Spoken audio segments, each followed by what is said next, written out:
All right, we're going to go ahead and get started. Welcome, everyone. Thanks so much for joining us.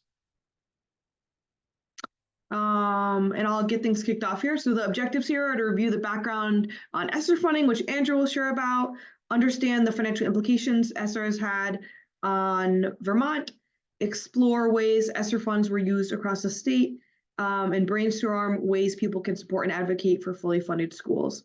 So as ESSER funds are going away, we want to ensure that our students and educators and communities are still being served. So we're doing the intro right now.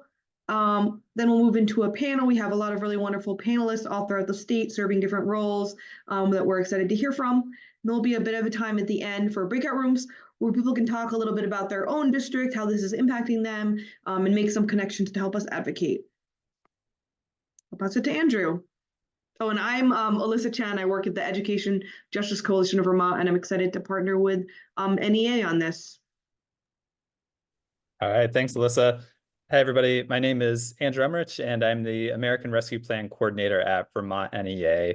Over the past 2 years, I've been tracking how ESSER funds have been used in our schools.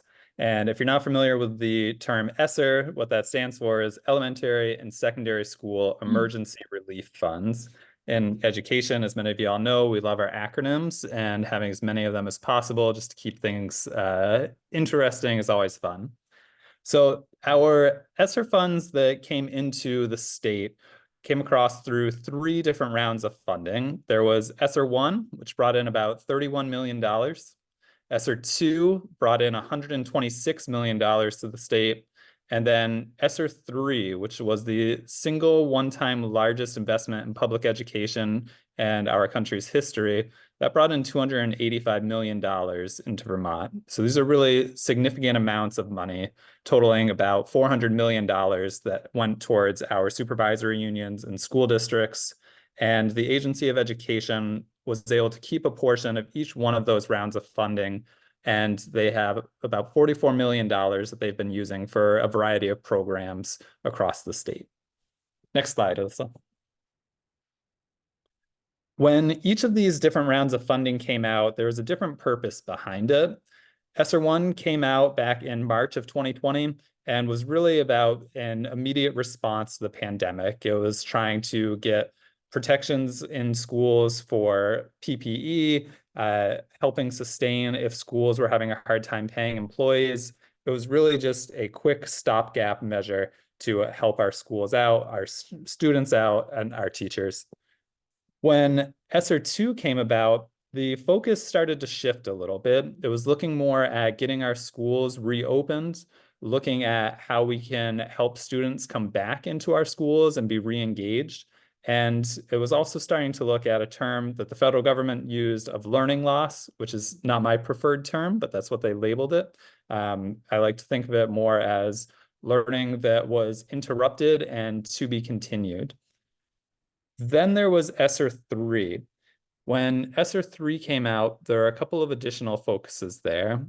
It was really intended to look at social emotional supports, mental health and well-being, student engagement, and academic achievement. And the last piece that was tied with that was safe and healthy schools. Next slide, please. These different funds, when they came out with their various amounts, had different shelf lives in which they could still be used. ESSER 1 has since come and gone, and the ability to use those funds expired on September 30th of 2022. ESSER 2 had its shelf life expire on September 30th, 2023. And then the largest amount of funding, the ESSER 3, still has a little bit left to go. It goes until September 30th of this year, and schools are still working on spending down those funds. They have all of this money allocated towards a variety of investments in our students and our staff and our buildings.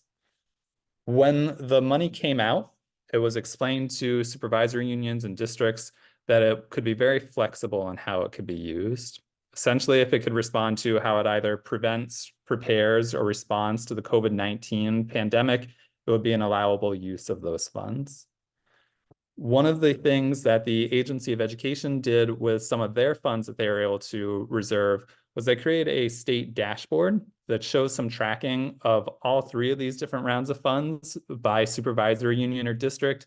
And you can see a little more detail there on how different places have used each of those rounds of funding.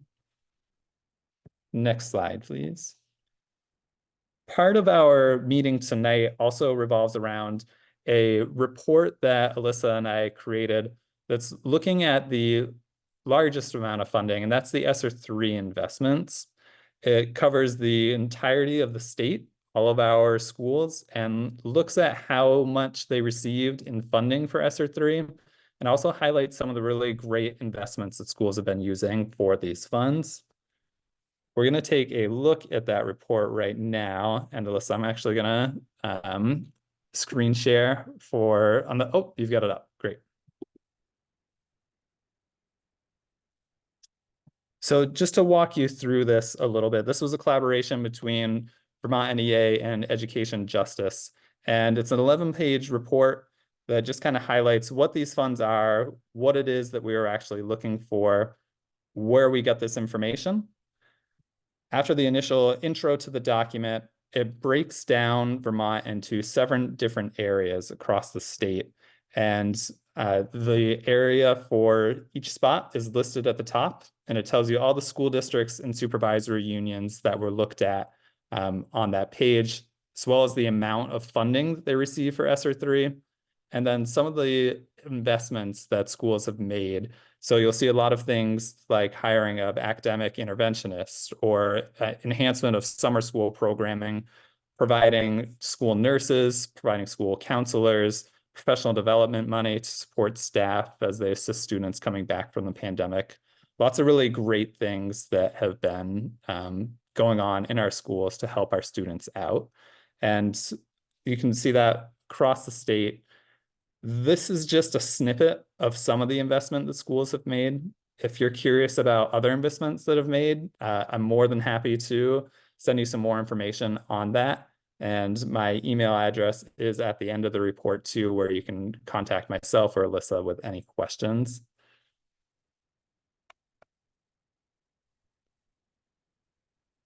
All right, thank you, Alyssa.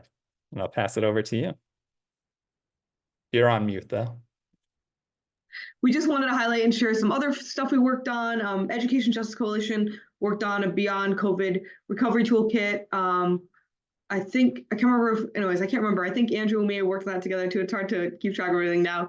We also hosted an event in partnership with the disability justice community, looking at vulnerable students and families and thinking about when they return to school, how to support them. We also created a report of emergency school relief spending, which goes way more into detail about how everything was spent. So this work is kind of building on that past work. There were some initial questions that came in that we just wanted to answer. This first one, it would be interesting to hear,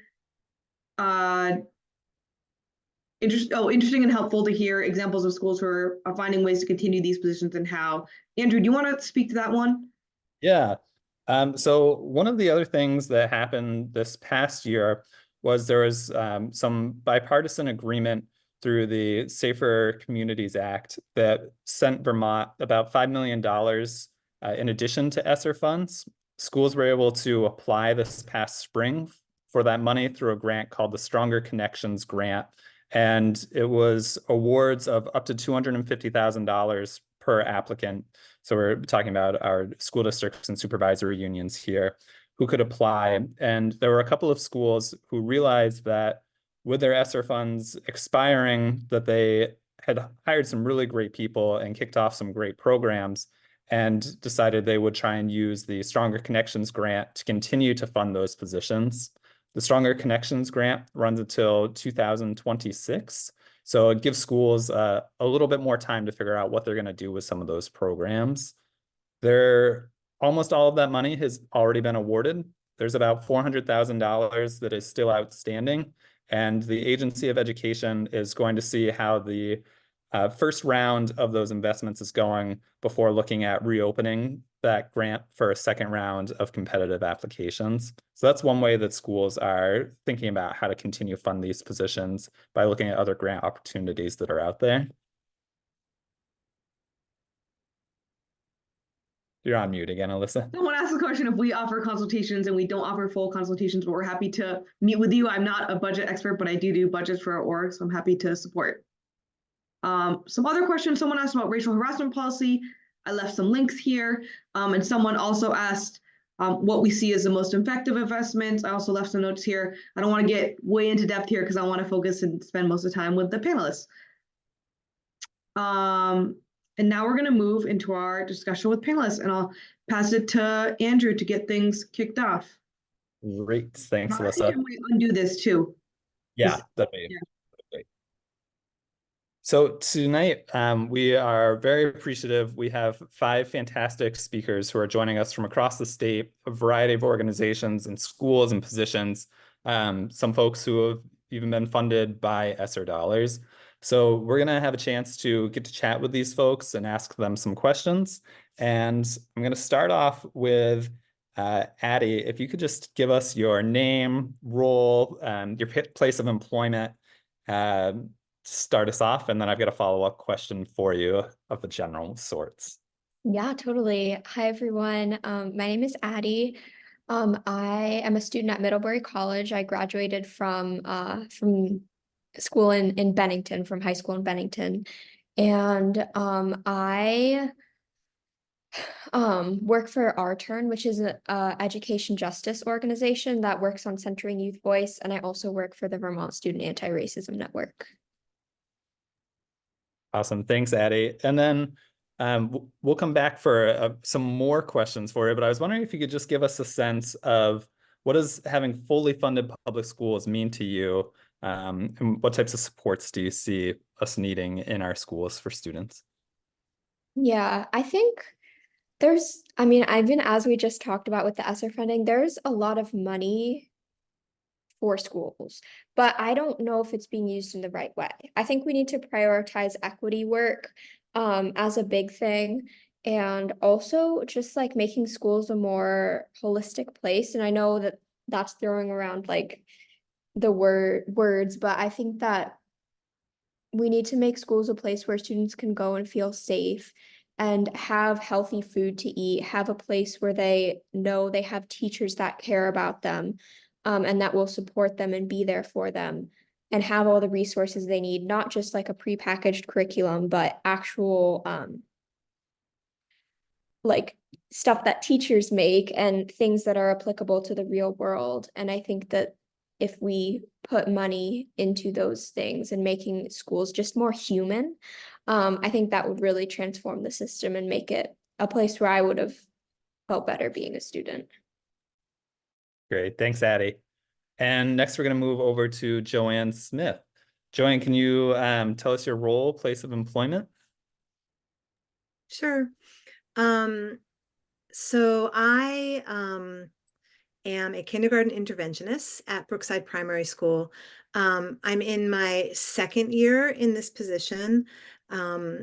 And before this role, I was a 1st and 2nd grade teacher at Brookside for about 18 years, and have mainly taught 1st and 2nd grade for my whole teaching career. Yeah. Great. Thanks, Joanne. And would you care to speak to either what does a fully funded public school look like to you, or would you like to talk about how inclusive your school budget process is, or what that looks like? Either one of those.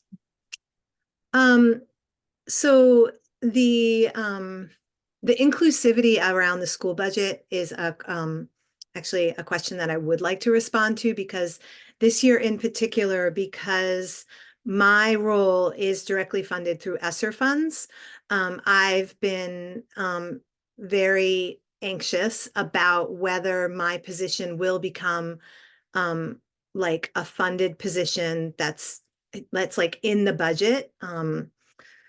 And I've been really frustrated with how opaque, I'm going to like throw out these words again that drive me crazy. But so my admin promised me that it would be very transparent, the process, but I feel like it's been very opaque. So very opposite from transparent. And, I keep asking questions and I hear that oh, the state gave us the wrong numbers and now we're like very behind in our process, so we don't know and we're not sure. And, it just has felt like very, I think my administrators really, they are like, there's no question that your position is needed. You are fulfilling a really important role. Like, we know how important it is to have a position like this. The superintendent knows, people are aware of it. But it's just been frustrating that if there's that much passion and conviction around how important this position is, that I haven't gotten like, yes, for sure, we will continue this position next year. It's still like, yeah, but we're still not sure because we just don't know like how the money's gonna play out. So that's been really, really hard. Thanks for sharing, Joanne. Joanne and I used to work together at Brookside, and I can tell you she does fantastic work with students. Next up, Teo, would you introduce yourself and tell us your role and where you work? Hi, everyone. My name is Teo. I use they, them pronouns, and I work as a restorative practices specialist in the Burlington School District. I spend most of my days at Sustainability Academy Elementary, but I'm technically a district-wide employee, so sometimes I hop around to other schools depending on where the need is. And if I can just jump right into it, is that okay, Andrew? Yeah, no problem. That would be great. The questions are there in the chat. So, yeah, great. Yeah, thanks. My situation's really similar to what Joanne was describing. There was, this very apparent end to ESSER funding. My position is ESSER funded, and everybody knew that deadline was coming, and the budget process again was promised to speak to that, and it was no surprise that the ESSER funds were coming to an end. But similarly, I've experienced a lot of confusion and last minute strange decision making, and I'm still pretty up in the air as well. I had my school principal sent out a survey to the staff of the school, basically asking them to choose between my position and several other very important positions at the school. And after that survey was sent out, I got together with all those people and just sort of, agreed to make a pact to vote for each other in the survey and, try to not take it personally, whatever the results were, because we can all see how important all the positions are. So I guess that sort of speaks to my dream of what fully funded public schools look like, is not having that triage, not having to choose between so many really, really important positions. Thanks, Teo. And all of these investments and positions are so crucial for what our schools and students need. And it's not fair to our students either, where we're having to choose between positions for services for them. Next up, Maria, if you could introduce yourself and then choose which question you would like to go into. Sure. Thank you so much. So Maria Davies, I am the Diversity, Equity, and Inclusion Coordinator at Lamoille North Supervisory District. I am also ESSER funded currently. And although I would love to speak about the vision that I have for a fully funded school, I think all of you know from the other panelists and what they've said, what that would look like. So for me, I definitely want to speak to the budgeting process, which has been incredibly cumbersome and I would say egregious in some form or fashion, at least when it comes to me. But I will say it's difficult for me to say how inclusive our budget is or the process is, because I've never really been included in any of the process. I've asked others about it on a number of occasions. And the most common response is that they don't really know either.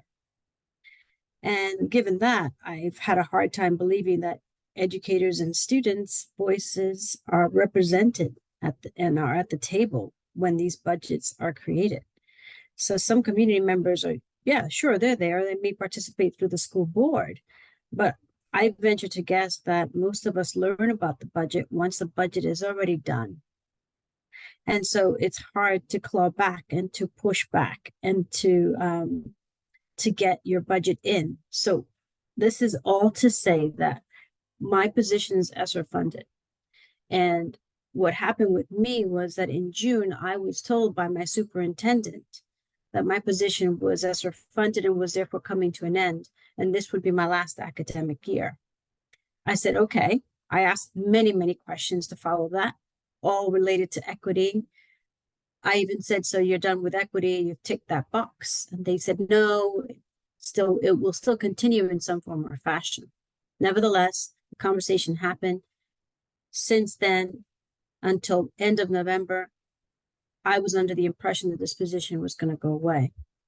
Come November, end of November, I was told that this position was now put into the general budget.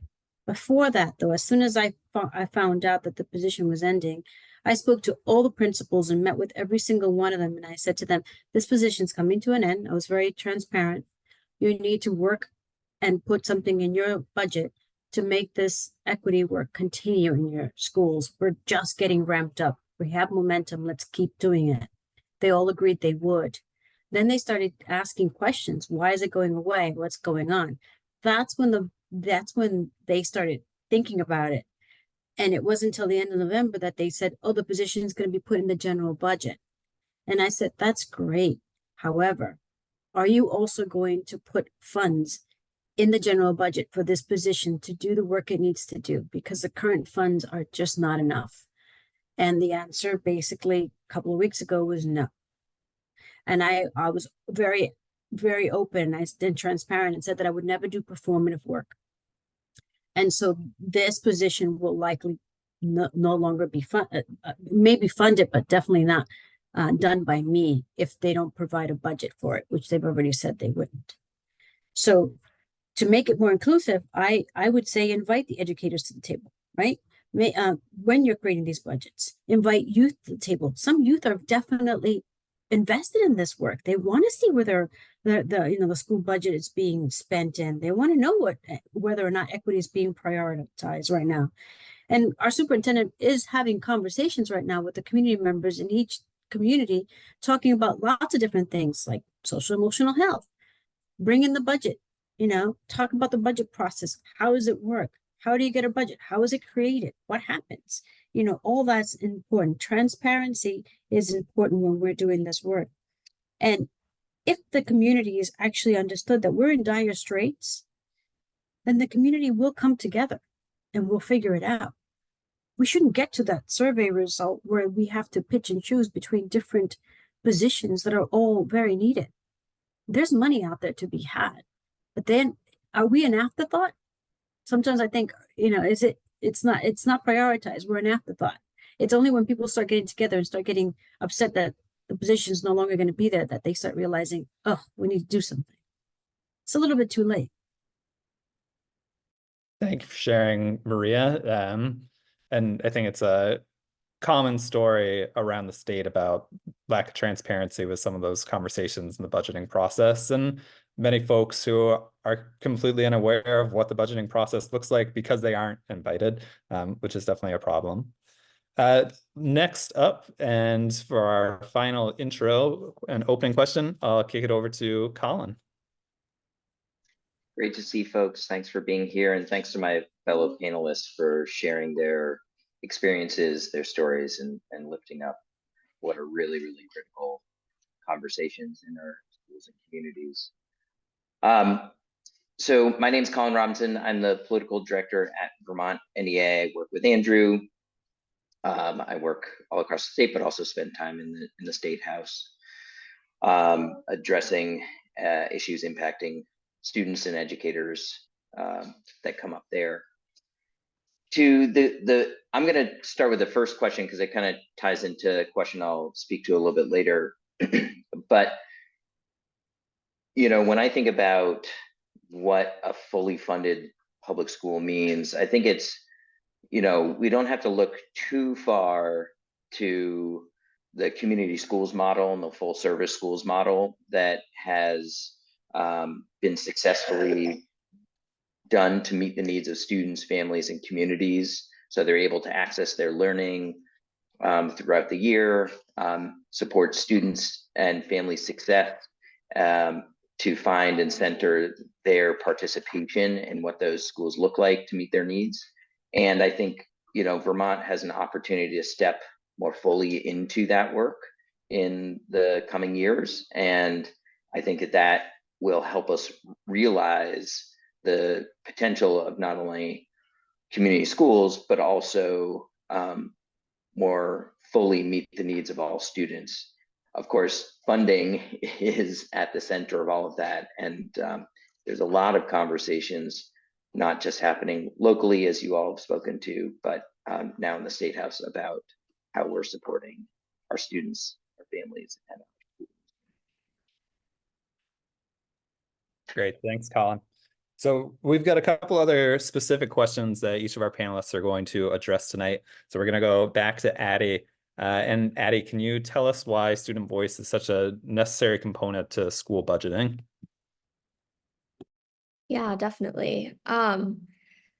So I think, I mean, as students, we're the ones receiving the education. This is where we spend our days in school.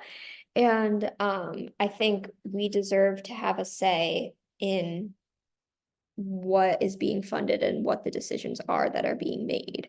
I think Maria alluded to this a little bit, but a lot of times like students too are an afterthought, and it's like, oh, like we'll invite them after we do the budget to hear their input and say like, oh, do you agree with this? And then maybe we'll like make a program that helps. But students need to be in the room when that budget is being made. And a lot of times I hear people say like, oh, it's too confusing for students. Well, first of all, you can explain it to us. And also, like, I think that's an excuse. And I think that students should be at the forefront. I know when I was in high school, I asked the superintendent if I could be part of those discussions, and he said yes. But the thing is, like, I had to pursue that. It wasn't just something that was like, oh yeah, students come in and join us as we have these discussions. It was something that I had to say like, oh, I think this is important. Let's do this. And it never actually happened. But it's something that I think should be more open for students so that all students who are interested can get involved, and so it's accessible to them. And so because if students aren't in the room where it's happening, we're going to get a system that is what adults want, and they don't know exactly what students need. And I'm not saying I'm not saying bad things about adults, but like I think students, we know what the problems are facing us because we have the lived experience, and our voices being there is really important. So Addie, you were really proactive in going to seek out trying to be involved. Do you have advice or suggestions for other students out there on what they can do to get involved in the budget discussion? I'd say be proactive about it and like make your voice heard. And I think also, part of it is that the system has to change as a whole, and the beliefs that a lot of people who uphold the system have to change as a whole. Like I was talking to this board member and she was like, you're not the expert. Like you shouldn't be in the room where this is happening. Like you don't know about budgets. Why are you asking about this? And I was like, wow, okay. And it made me stop and think, because that is a belief that our society has, that students are not the experts and that we're just, we don't have the capacity to do these things. And I think that those beliefs and that system needs to change. So I would tell young people that you're fighting against a system, but like you can do it. You can speak up, and like youth voice is really powerful. You can be heard, especially in Vermont. Like Vermont is so small that it's really you're able to make a difference. So I would say to young people, go for it and go to board meetings, write your superintendent, write your principal, and make your voice heard, because that's how we make change. Awesome. Thank you, Addie. And just one follow-up to that. There's lots of adults in the school buildings and in the community. Is there anything that they specifically can do to support students that want to get engaged in this discussion? I think take the time to sit down and explain things to us. Take the time to include us in things. It can't be performative. And I think youth adult partnership is one of the most powerful things. So I'd say that adults that want to include youth should work alongside them rather than for them. And I think doing that is the way that we can truly transform our schools. Excellent. Thanks, Addie. And I'm going to pass the MC off to Alyssa.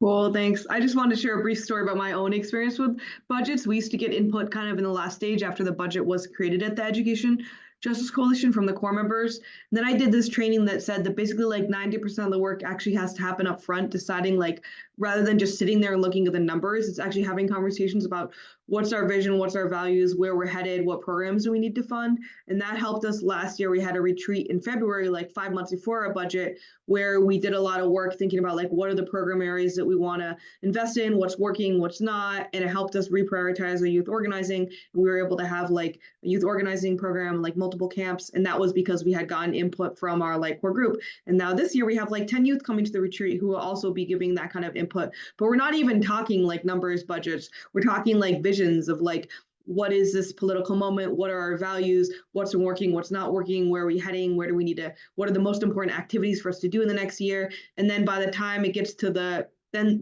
it goes to the committees to kind of work on the numbers. By the time it gets to the end, we've already had all the committee input. And so just sharing like, we're smart, we're two people. I know nothing about, I'm no expert on this stuff, but we found a way to make community input happen. And so I think that these schools can as well. And so I'm going to pass it to Joanne, Teo, and Maria, and we'll kind of go in that order. A similar question, since you all are in different but similar positions. Just talking about how is the investment in ESSER money, both in your position or other positions that you know are ESSER funded, benefited students, and what will we lose if these roles are not sustained? And so I'll pass it to Joanne first. First, I just want to thank Addie so much for her passion and her conviction around student voice. It's something that I also have held very near and dear to my heart and have advocated even for our youngest students to have voice and engagement in as much of these kinds of conversations, and just actively engaging all of our students to be part of the community that they are learning in. So I think the benefits for students, I mean, obviously their needs are being met. So when, so I'll use my example. So for me, because I came directly from the classroom to an intervention position, I had a very strong and deep understanding of like what students needed and what were the different programs that we had in our school, and kind of like what the trajectory of these kiddos was, like starting in kindergarten and then first and second grade. So for me, it was really easy for me to be able to be flexible and meet the students where they were and provide the support and the scaffolding to help them be successful like in first grade, because I knew what they needed in first grade. So for example, this year I have 2 kindergarten lunch bunches that I do that has an SEL focus, right? So I can do an SEL group. I also have literacy groups. So I'm working with students in small groups working on letter sounds and letter naming and beginning blending activities. Then I also push into classrooms, and I'm, today I was sitting with a group of students who really just are working on identifying numbers like 0 through 5. So I was working with a small group playing a bingo game, while the classroom teacher was working with another group of students doing some beginning subtraction work. So because of my position and because I'm so focused just in kindergarten, I have the ability to do push in support. I can also do pull out support. I can do math. I can do reading. I can do SEL. I can help during outdoor learning. So I can be there as a support for the outdoor learning activities that we know are so important for all students. Like, we know that that's a huge equity issue, right? So we have some students that have amazing opportunities to ski and snowshoe and be outside in the winter and be outside in the summer. And many of our students do not have those opportunities. So making sure that school is a place where all students have opportunities to be in nature and enjoy outdoor activities and winter activities is really, really important. I guess the other thing I would say would just be in terms of like what I'm seeing as a big need right now is like ELL. So we have several families who have moved into our community, and the students are learning English, and they need support. And we have one person who I think is like for our entire district. So like, think about Harwood Unified is, it's Fayston, it's Waitsfield, it's Waterbury, it's Moortown, it's Warren.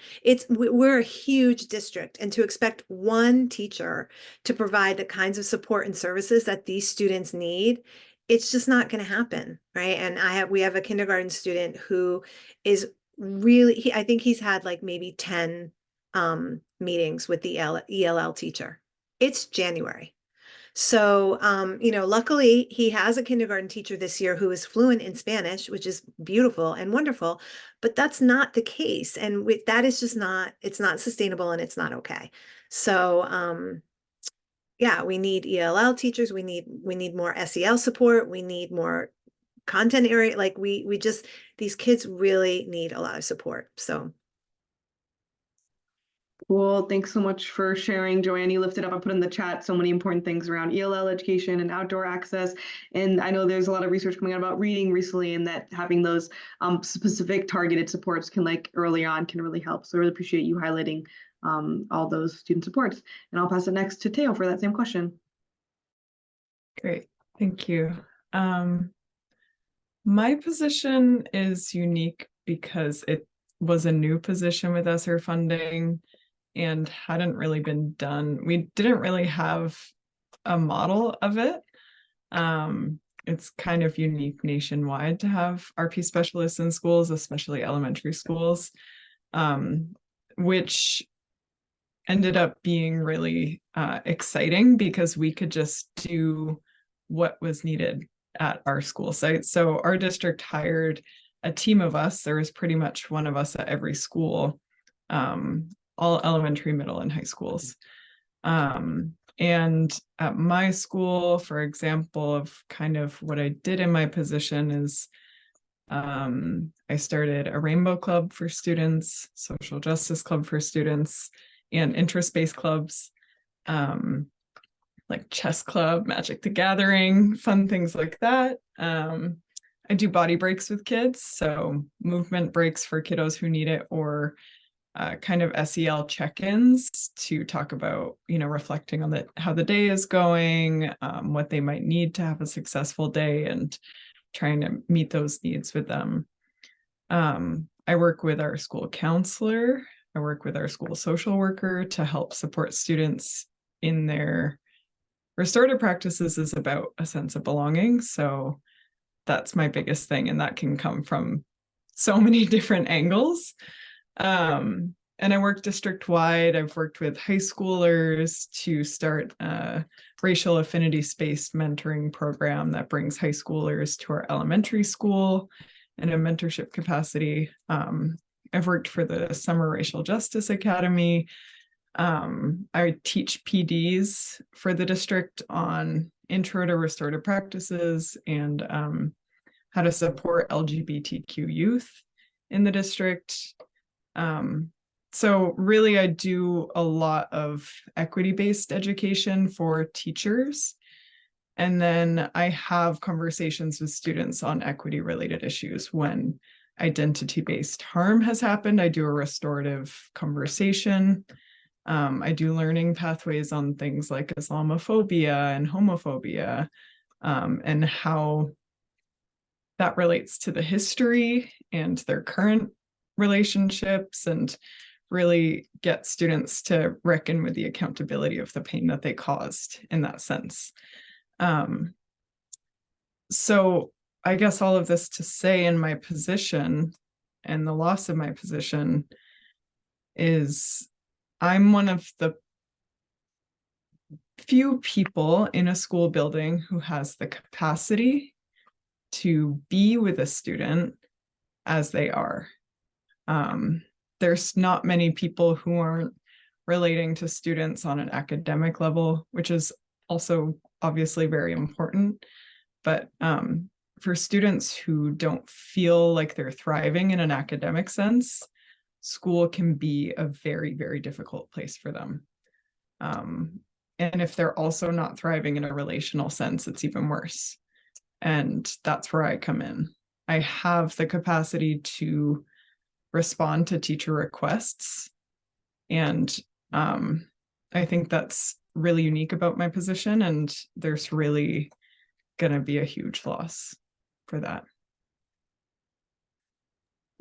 Well, thanks so much, Theo, for sharing and kind of that framing around like helping develop a sense of belonging, whether it's through a club or reducing harm around identity spaces or just personal connections, and how important that is to school. And sometimes maybe they're not going to school for the math class, but they know that chess is today. And so, yeah, recognizing the importance of what you're offering, it's really cool to hear about. And I hope that there's a way for it to be sustained. I'll pass it to Maria.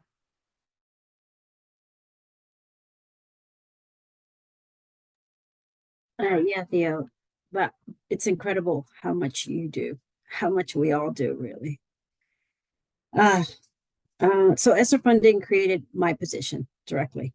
It affected me because I'm in a position that is district-wide, and I am spread across the entire district, all 7 schools doing this work. It affected my people of the global majority, and we're growing so much right now. It's going to continue to affect my people of the global majority and our LGBTQ plus community members, as well as our neurodivergent learners too. And so this position has impacted quite a lot of different human beings, including staff. And I think that's where staff is really going to get upset with life later on when they realize that no one's doing the work that I started doing in the district. And so this position also funded me as a Latina in a district that is not particularly super diverse, that is predominantly white. And we have very few people of color in our district. But like I said, we're growing, so we are becoming more diverse. So all of the youth that I have right now that I'm coalescing with and meeting with them, I have affinity spaces with them. We have allies in an equity design team that we have. We have student staff of color as well in the district now, more and more, which is great. All of these individuals who come to me on a daily basis, including administration and leadership, to talk about different things, how to navigate these conversations that are so scary to so many people. You know, they don't want to say the wrong thing. They don't want to say too much. They want to learn. You know, they don't want to ask the only Black youth in their classroom to teach them about racism. They don't want to ask the only Jewish person in the classroom to teach them about the Holocaust and, you know, lots of different things. You know, one staff member asked me the other day, they were talking about Martin Luther King because we just had Martin Luther King's birthday, and they fell short of talking to the youth about the fact that Martin Luther King was assassinated because it was not going to be a good thing for the youth. And I said, well, isn't that the truth? So I sent out a huge, email to the whole district saying, this is the truth. He was assassinated. He was assassinated by someone that didn't believe in the beliefs that he had. And so why can't we say that to our youth? Why is it that we have such consternation about that? So what we've put in place at the district is a lot of programming. We bring in outside speakers. You know, we give our kids that culture to come into our district because we're so rural. We can't send them to the Flint every 5 seconds because we're not down the road. We can't send them to Spruce Peak Performing Arts, even though it's not that far, because we need the funding for it. So Spruce Peak Performing Arts comes to us. They do all these different programs for us. Why? Because we have a collaboration with them. We have artists coming in to teach them about graffiti, you know, and people say that's just, you know, city dirt, city art. And I said, no, it's not. You know, it's aerosol art. You need to think about what you're saying. And we change the narrative. So we talk about all these different great programs, and we're putting in place, you know, lots of different things that could be used for staff and students to see themselves in, that they can do this type of work, that it is not something that's bad, that people who are, you know, Black and brown are not, they don't lack things. They, to move away from that deficit view thinking, you know, that people think all the time. The staff is beginning to ask questions. They're having these conversations that are incredibly uncomfortable. They're having it on a daily basis among each other. So I speak at, you know, I provide PD for them as well. I bring in Black and brown and Asian speakers and Jewish speakers about what we should be teaching our kids and why we shouldn't be afraid of teaching it. And so there's a lot of important things going on, you know, in the school district. I'm also part of the leadership team. That's unheard of in some of the coordinators' position. But I'm part of the district team that I can actually push back on them and say, well, did you just hear what you just said? We're becoming more diverse. What are we doing about this? We only have one ELL teacher across the entire district. We need more. These individuals are coming in. Are we prepared? Do we have translations ready? I'm like their conscious. You know, it's really important for us to be able to keep them accountable for what they're doing and what they're not doing. There are, of course, things that I don't partake in because it's beyond me at this point, you know, similar to the budget process, and that's hard work as it is. But a lot of people are going to be losing out on a lot of the programs that I have provided because no one wants to hold this space. No one wants to continue this work wholeheartedly. And that's really important for staff, superintendents, principals, the NEA, the state of Vermont to understand. Because this work has to be done, it has to continue. But it will not, because administrators, principals, staff are all drinking out of a fire hydrant right now. They just can't cope.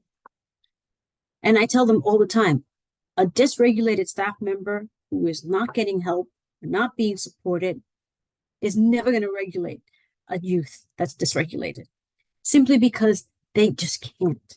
And that youth will fail to learn time and time again because they can't regulate themselves. So nothing's going in. And that's important for them to understand. Education will roll back again. So that learning is going to go back again. We had COVID. The learning dropped, right?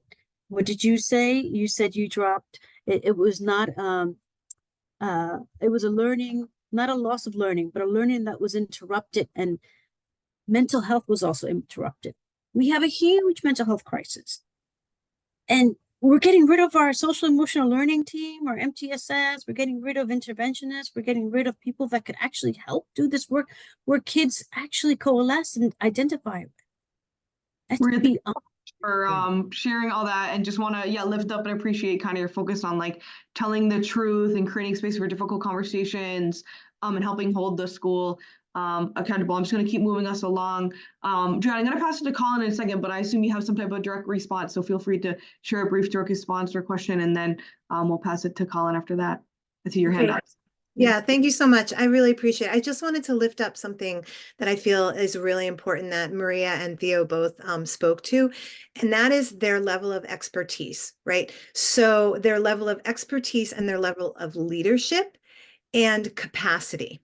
And that is something that I share in common with them as well. Like, I have a capacity to do the things and be in the places that other teachers aren't able to. I have a capacity to be a leader around certain things. And I think it's important because there might be pushback. And so somebody might say, well, you know, we always had IAs do that kind of thing, or why can't an IA just be the one that could, you know, take a walk with a kiddo, or, you know, whatever it might be, play bingo with kids that are just learning their numbers. And the thing is that people like us, like, we have a level of expertise that allows us to take things off the plate of classroom teachers, and even, as Maria was just speaking to, take things off the plates of our administrators, right? Or at least have the capacity for somebody else to have their eyes on the prize. For me, it happens to be literacy, right? So for me, it happens to be like, I'm the one who's saying, we have to prioritize literacy. Like, we have to. This is an equity question, right? For Maria, it's you know, so people like us in the positions that we have, we provide not just like direct student contact, but we are also leading our districts and supporting our teachers and our administrators. Yeah. And that's really, really important. And it will be lost if these positions go away. Yeah, I appreciate you saying that. And I think because you all are moving between roles and in the classrooms or out of classrooms and in different meetings, it allows you to have a certain leadership perspective of that allows you to help, again, like, be a advocate and leader for students in your district around the issues you're seeing that are most impacting your students, whether it's like students not belonging, or students having trouble regulating, or students, you know, literacy scores that are not, or, you know, students that are not reading at level, right, that are needing support. And so I'm going to pass it to Colin, and if you can share a little bit of kind of like, we're zooming out a little bit out of the schools, thinking about the state legislative process and how that intersects with budgets, recognizing there might be recent legislation that was passed that are impacting budgets right now, and also if there's any kind of upcoming campaigns that folks here can support that can continue to move us towards fully funded schools in Vermont. So I'll pass it to you, Colin, to talk a little bit about that. Great. Thank you so much. And, you know, I think so much of the conversations that happen in the State House in Montpelier, or if you go zoom out even further down to our nation's capital, aren't grounded in the conversation that you all are having here today, right? And that's not to say that folks don't care.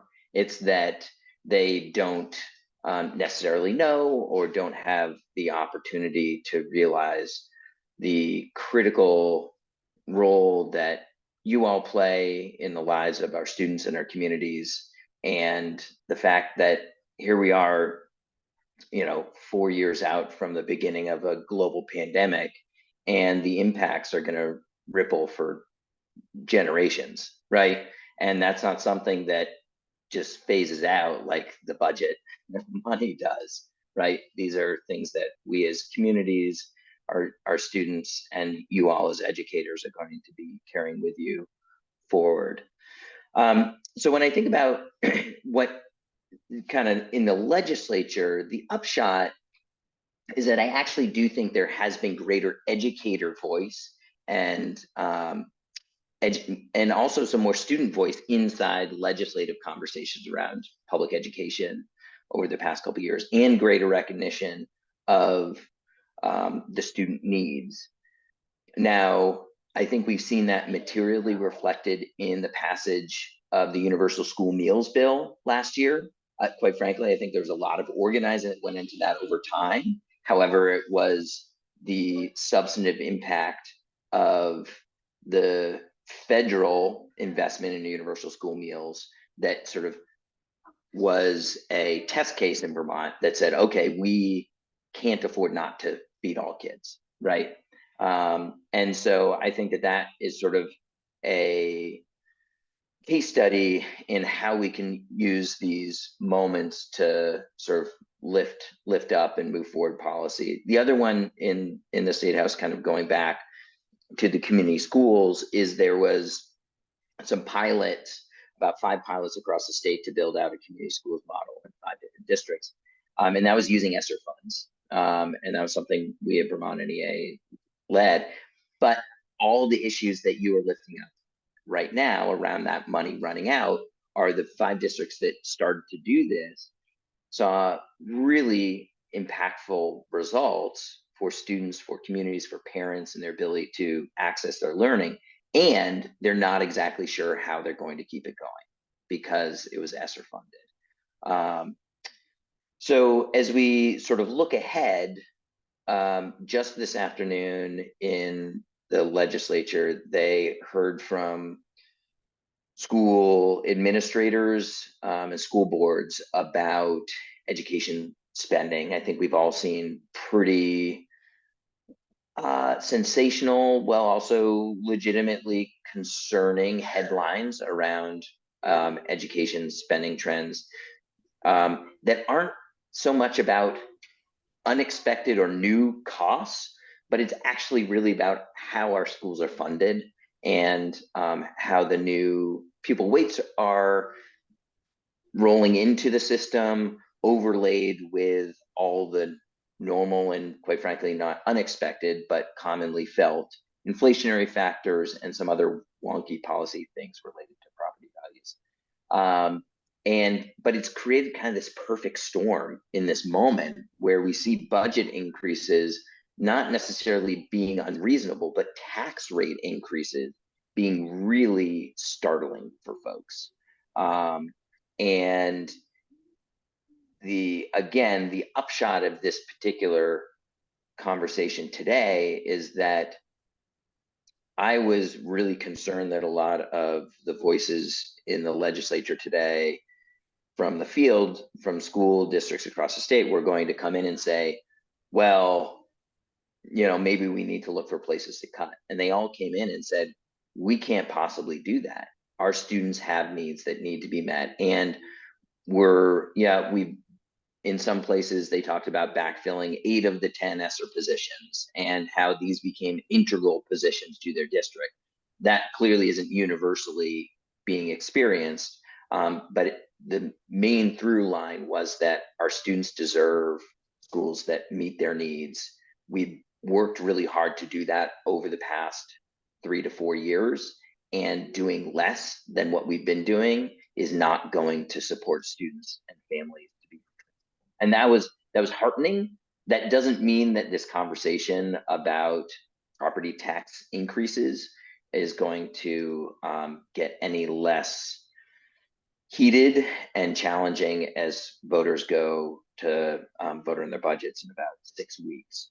I think what it will spur, and this, Alyssa, goes to your final sort of question, is we need folks to plug into this conversation, because I think there's going to be significant and dynamic conversations in the coming months about how we fund our schools.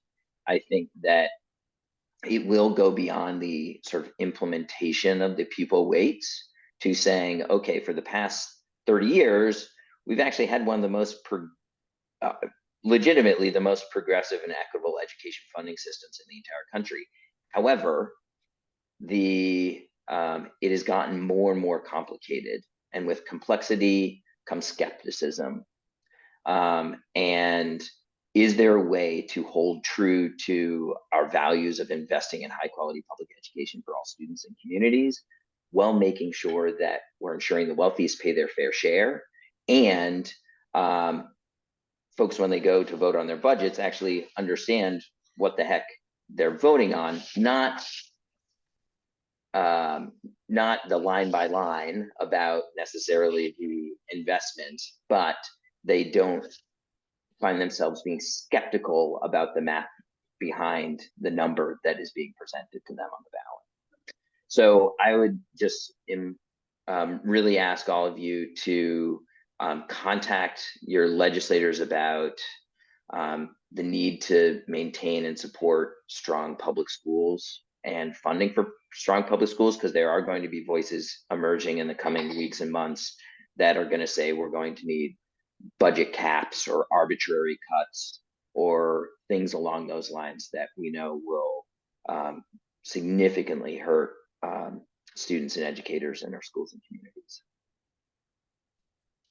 Well, thanks, Colin, for sharing that. Now we're going to spend a little time opening it up to audience questions. Does anyone in the audience have questions, or anyone on the panel might have questions for each other? And feel free to just unmic or raise your hand or put it in the chat.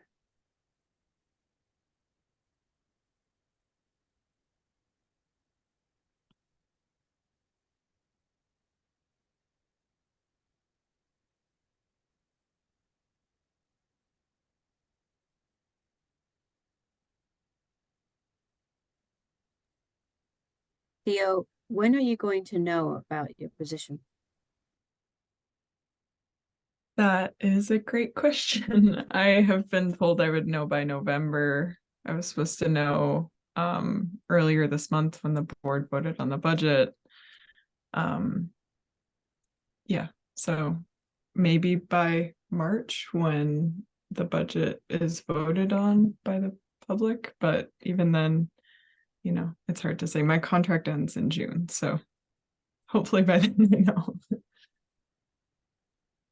Joanne, same question. Yeah, I'm not sure.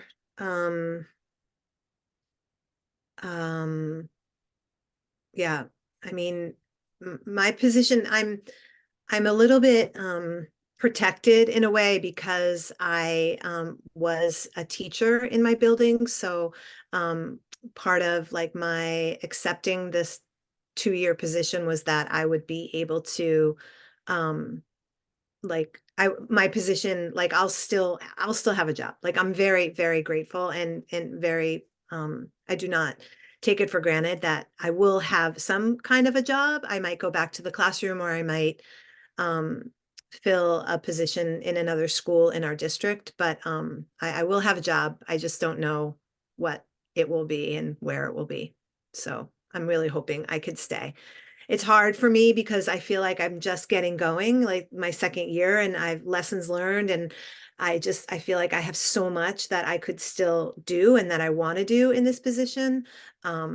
So that is a little bit hard, but I guess I'll find out in March when the contracts come out, I guess.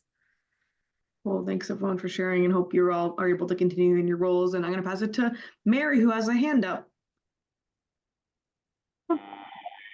Hey, all. Thank you. Thanks, Alyssa. I'm driving, so that's why I'm off camera. But first, just to introduce myself, Mary Gannon, and I do a lot of work in the southern section of the state with school districts around embedding anti-racism equity policies and also supporting a lot of DEI coordinators. And so this is a question and something that I'm hearing in some of the places where I am. And Alyssa, I don't know if you have the answer to this or someone else, maybe Maria does. I'm curious if anyone knows how many DEI coordinators we would lose because of the end of ESSER funding. Wondered if anyone had a sense of that. Yeah, Andrew might be able to speak to how many there are. Yeah, or Maria. Yeah, I have a variety of information on different districts that have hired different DEI coordinators or doing some investment in DEI practices. It's a little unclear of which positions were new to the district, specifically being hired with ESSER, versus positions that were previously in the budget, but then got moved to the ESSER budget. So I don't have an exact number for you, but there's more than a handful of districts around the state that have used their ESSER funds specifically for paying the salary and benefits of a DEI coordinator. Yes, And it's not, thank you. It's not only that. There's also equity coaches and teachers that are currently doing equity work as well, that are partially being funded by ESSER funds as well. And those positions are also in flux too. So they're coaches, they're directors, there's lots of different titles that we go by. But I know that there are more than a handful already on the chopping block and who are in that holding pattern, as Joanne and Theo are, with whether or not we're going to know sooner rather than later. I was told the same thing, November. And then end of November came and I was told that it went in, but I'm still in the holding pattern. Cool. So for the kind of closing activity, we're going to break into small groups, and that's where Andrew will do that last question there, thinking about how can we, in our different roles and hats, continue to advocate for fully funded public schools to support these positions, and just we'll have some conversations in smaller groups, maybe try to learn from each other about like things that have worked or could potentially work. And so I'll share a few tips briefly here, and then we'll break into some small groups to discuss that further. So here's the ways to get engaged. thinking about attending school board meetings and asking questions if you don't understand things. I think the second one is really the most important, I think, is connecting and building relationships with other people in your school and community working to fully fund public schools and support students. So Theo gave an example of like talking with the other people whose positions might get cut and making sure everyone's on the same page and united and working together. Consider running for school board, pro public education, pro equity, and being aware of, got lost here, of anti-public school groups like Moms for Liberty. And so we have to continue to be a strong movement in favor of public schools. And so I will stop the screen and we'll go in groups for about 15 minutes. I'm just gonna, actually I can share the slide deck and then let me share this again so we can review the questions for maybe like 14 minutes actually, because I need time to review here. Choose a facilitator, choose someone to report out, and then folks can introduce themselves briefly, and we'll just have a conversation about what are people hearing about budgets in their community, and just thinking about how we can advocate for full funding and how can we engage in these conversations successfully. And I'll share this slide deck. We're on slide 14, so folks can follow along in their small groups. Slide 14. Here we go. And Mary, I know you're driving, but we'll try to move you to a room so you can still participate in the conversation. And we'll do 3 breakout rooms here. And we'll include Andrew and I will come join you for a discussion. Open all rooms. Yeah. I'll join this last room.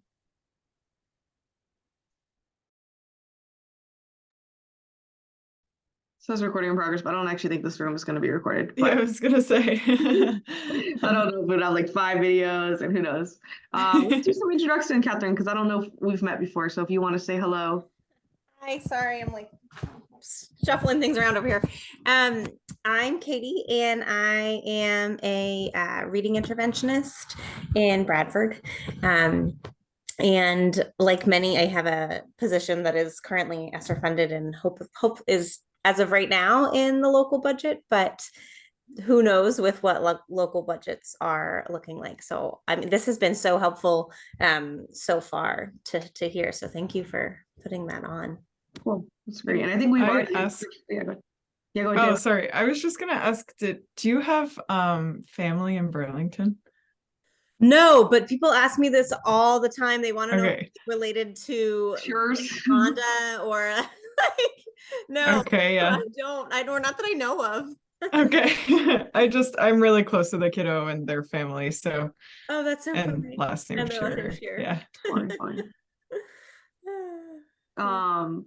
Anyways, I'm curious, what are you all hearing about budgets? How have you been kind of like strategizing and engaging in this?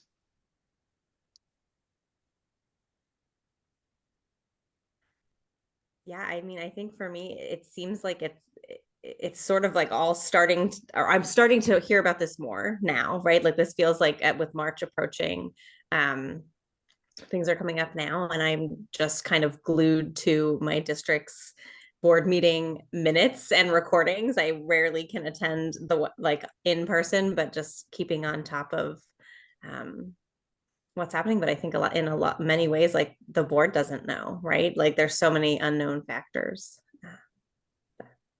Is there multiple people hired in the same position as you, Katie, or is it just Yeah, you? so essentially my school went from 2 academic interventionists to 4 with ESSER funds. So we were able to split like lower elementary versus upper. So there's 2 of us. The other person will have senior, like she will have a job if the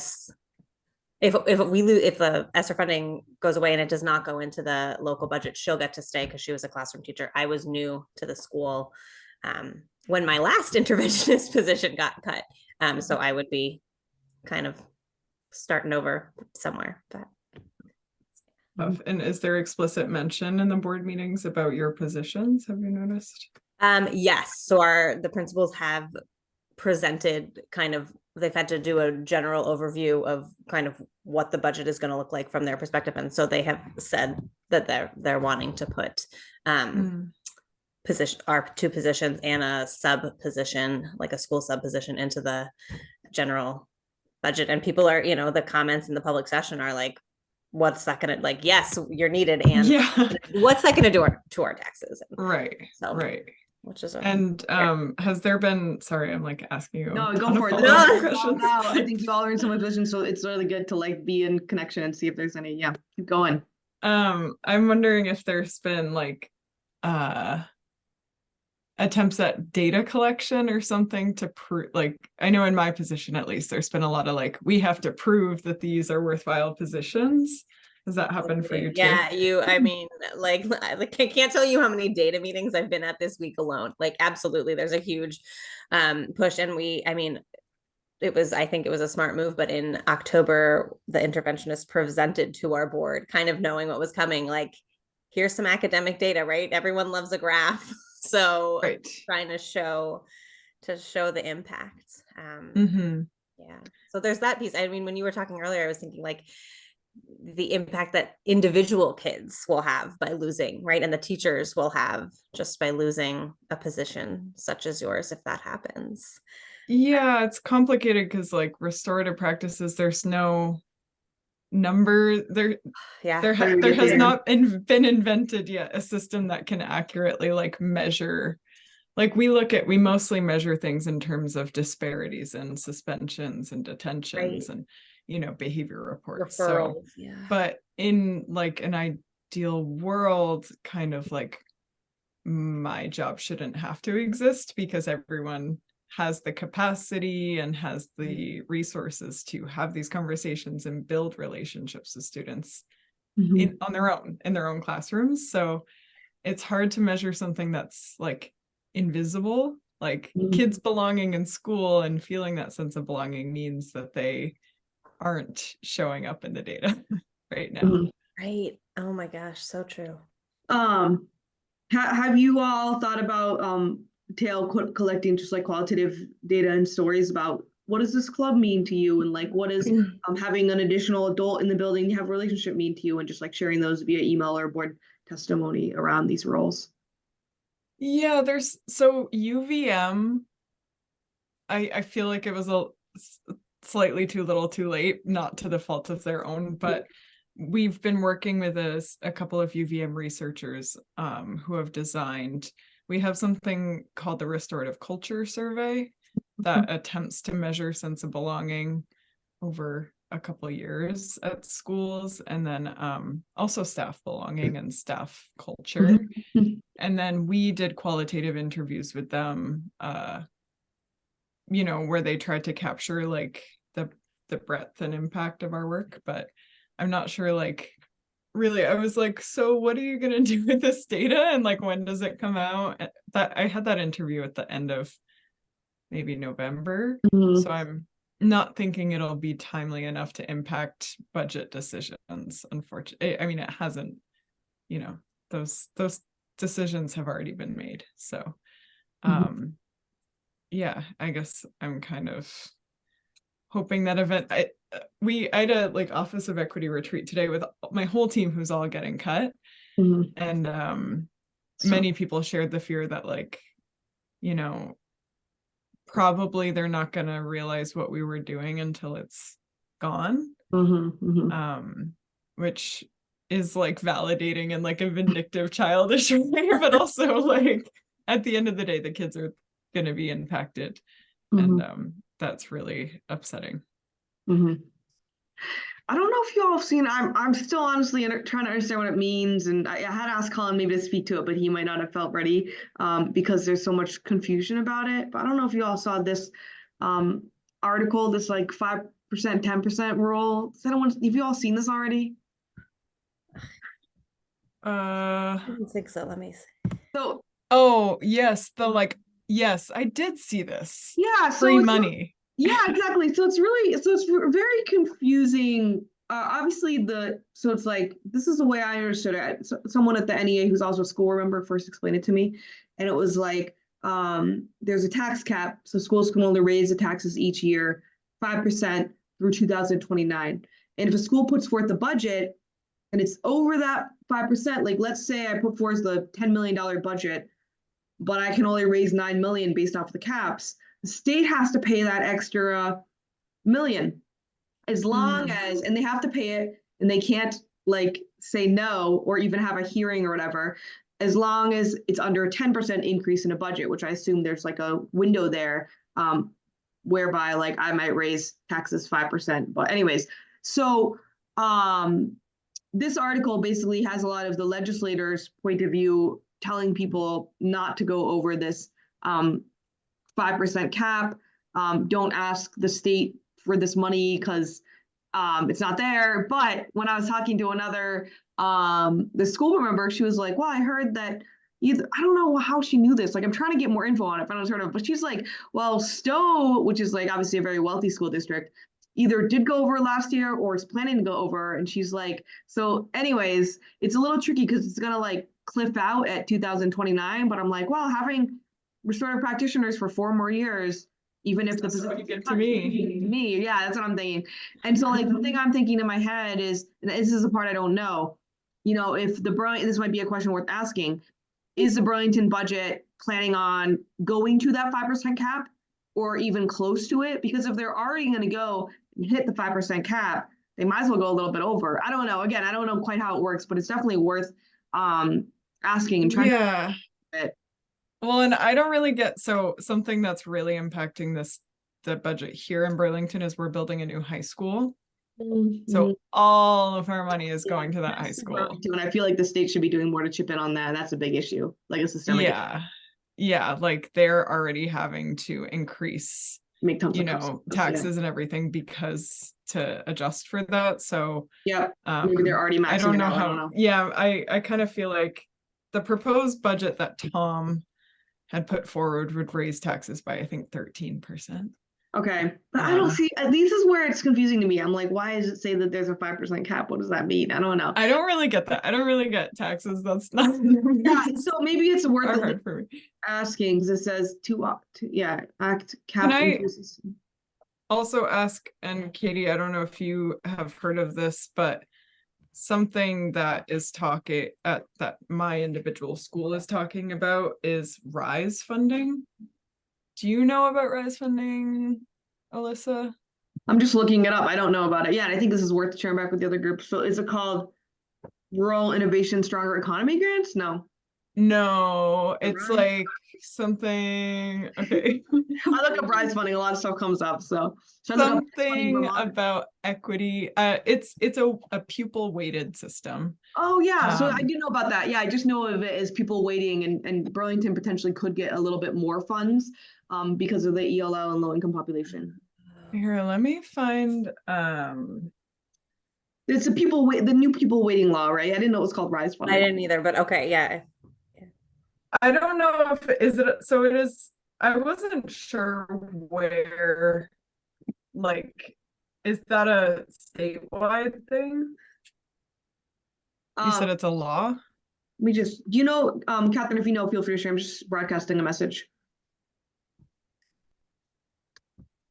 My understanding is that I'm not familiar with the like the term RISE but I believe that the way pupils are, the weighting is definitely like statewide, and similarly I've heard that different districts based off of different categories of like poverty or English language learners will be affected in different ways. And so some districts seem to know like, like we were expecting, you know, we're going to get more money because of this, or others we should be more worried about our taxes based off of I don't know. I wonder if the information hasn't totally come out yet because it's so new, it's rolling out. So I don't know, Teo, if like Burlington has the exact information about where their weights land. I can share this. I mean, you don't have to look through all of this now, but this budget has, so on slide 8, there's the RISE allocation, which is described as an equity allocation will provide additional funding using weighted student formula, meaning more funds in schools with greater need. Schools will have discretion on how to best serve their students. So my school is like 65% students of color, New Americans, EL learners. So we are one of the schools receiving the most. Mm-hmm. And my school is a magnet school, which I don't fully get exactly, but basically we have some more money because of that. And some like sort of piecemeal attempt to keep my position is going on through RISE funds, but Okay, interesting. I wanted to hear about how RISE funds, like that might be a source for a lot of these positions if it's a statewide model of funding. Yeah. And if a lot of these positions are serving EL learners, yeah, we'll have to ask the bigger group. Yeah, we can come back. If do one of you want to share out?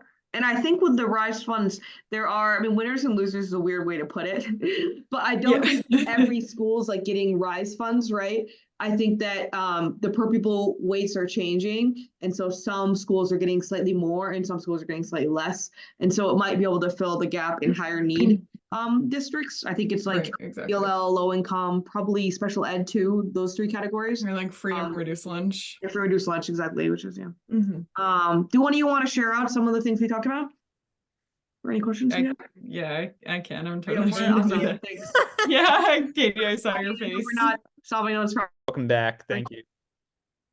Thank you, everybody, for taking the time to engage. Hopefully, we're able to make some connections with some folks that you know, or maybe some folks that you didn't know.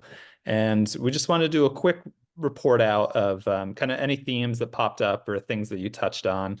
So group one in the breakout rooms, I believe that was Addie, Lisa, and Maria.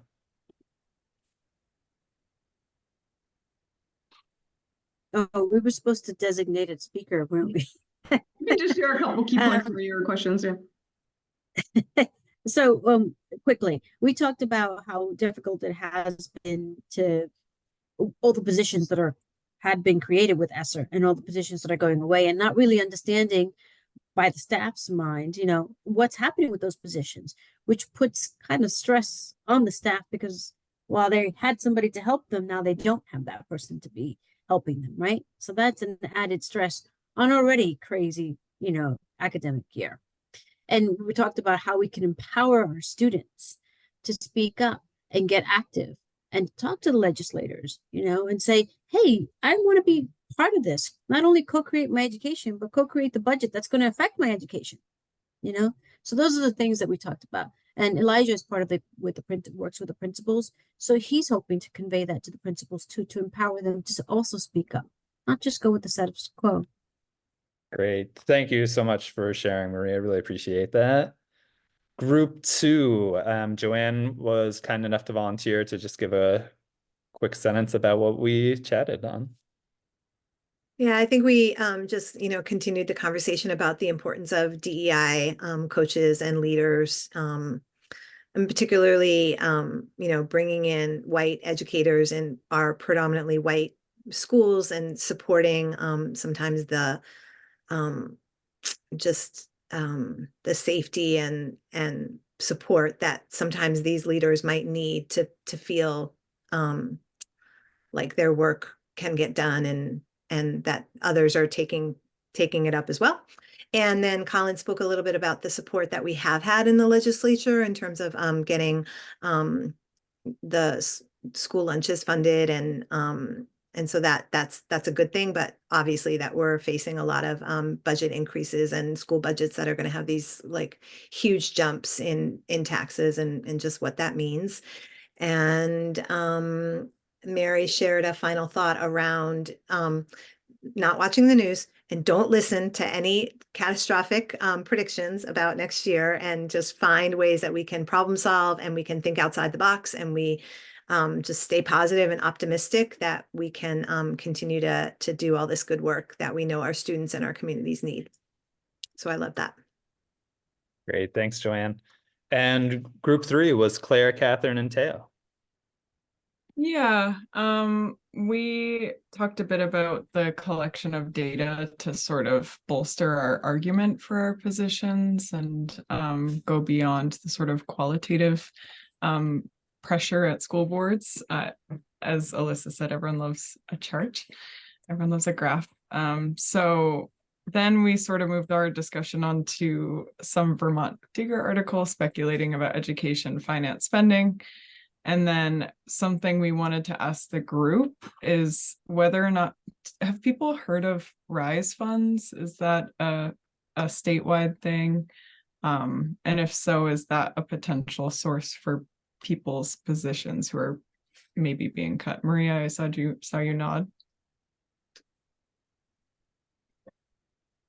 Yes, I've heard of those funds. I haven't looked into them, but I am looking into them for other things that I want to fund while I'm still in this position. But my understanding is that, yeah, it's an opportunity. The only conundrum with me is that I'm not allowed to ask for grant funds. I have to go through my curriculum director, and she has to ask for the grant funds. So there's a lot there too. Interesting. Yeah, I just want to share one last one. So I shared that article in the chat. I think information is still coming out. I'm going to be gone next week, but I'm hoping when I come back, I can continue having conversations with folks like Colin and some school board members I have to have like more clarity, because I'm still not understanding this 5%, 10% rule, and I want to understand how to use it. Can people invoke it? Would you recommend doing that? So we hope to have more information. I shared our website. We have a conference coming up. We have early registration open now. We'll have open registration starting February 1st. It's a really awesome opportunity to continue conversations like these, meet other people. Did anyone here go last year? No, maybe not. Anyways, there's like 200 people. It was a lot of fun. Really recommend you coming. And if you scroll to the bottom of our website, you can sign up for newsletters so you can hear about more events like this or communications we might put out. And I don't know if you have any last announcements, Andrew, but yeah, really appreciate everyone being here for this rich conversation and connection. Yeah, thanks, Alyssa. Great wrap up. Thank you to our panelists for taking time out of your busy days to come and chat with us tonight. Thank you for all of you who attended and engaged in this conversation. Alyssa and I will be sending out a follow-up email to you all in the next couple of weeks. And we really look forward to continuing to fight the good fight of funding our public schools, because they are the backbone of democracy and essential for us moving forward. So thank you all for everything you do every day. Much appreciated, and have a wonderful evening. Yeah, and our contacts are on that slide deck. Bye, everyone. Thank you. Take care, everyone. Bye.